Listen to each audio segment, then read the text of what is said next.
Bonjour mesdames et messieurs et bienvenue dans ce flash d'information.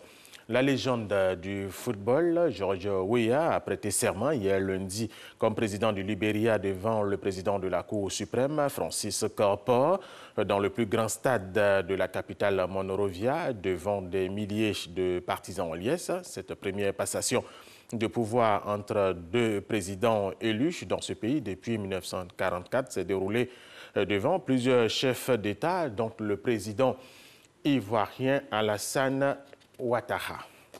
Dans le cadre préparatif des opérations électorales de 2018, municipales, régionales et sénatoriales, la commission électorale indépendante aura une séance de travail avec les partis politiques ce mardi à son siège d'Abidjan de Plateau.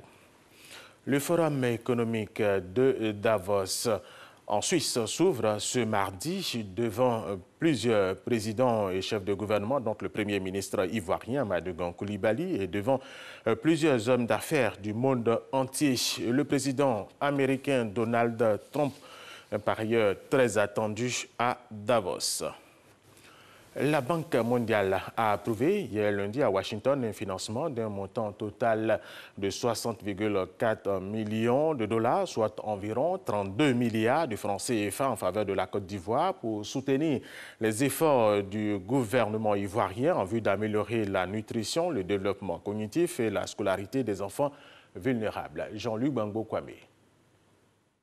Le projet multisectoriel de nutrition et de développement de l'enfant permettra d'étendre la portée des interventions en faveur de la petite enfance dans 14 régions administratives du nord et du centre de la Côte d'Ivoire, où le nombre d'enfants de moins de 5 ans souffrant de malnutrition chronique est le plus élevé du pays. Plus précisément, le projet viendra soutenir les activités communautaires en faveur de la nutrition et de l'éveil du jeune enfant. Il contribuera également à garantir une offre suffisante de services primaires de qualité en matière de santé et de nutrition de la mère et de l'enfant, à financer des programmes de vulgarisation agricole axés sur la production des ménages afin de favoriser la diversification de leur alimentation. Le nouveau projet donnera en outre lieu à un programme de financement conditionné aux résultats afin d'accroître la quantité et la qualité des services de santé et de nutrition en s'attachant spécifiquement à améliorer les interventions destinées aux mères, aux nouveau-nés et aux enfants.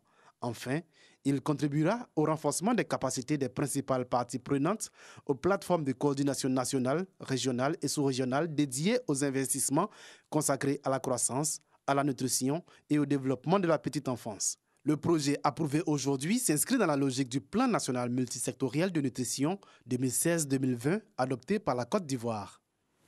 Le Fonds monétaire international, lui, a relevé hier lundi sa prévision de croissance mondiale pour 2018. Après une hausse de 3,7% en 2017, le produit intérieur brut PIB mondial devrait progresser de 3,9% cette année, soit une amélioration de 0,2 points. L'annonciature apostolique à Kinshasa a rapporté hier lundi avoir répertorié des tirs à balles réelles, dont 6 villes à travers la République démocratique du Congo, pour disperser dimanche des marches interdites contre le pouvoir. Les pro-Joseph Kabila qualifient ces marches d'égarement démocratique, d'initiatives vaines et vaniteuses. Et nous terminons avec cette information. Des négociations sont engagées entre le président sud-africain Jacob Zuma et son parti, le Congrès national africain, qui voudrait mettre un terme avant l'heure à son pouvoir émaillé de scandales. Au rappel, il reste un peu plus d'1 an avant l'élection présidentielle dans ce pays. Voilà, et c'est la fin de ce flash d'information. Merci de l'avoir suivi.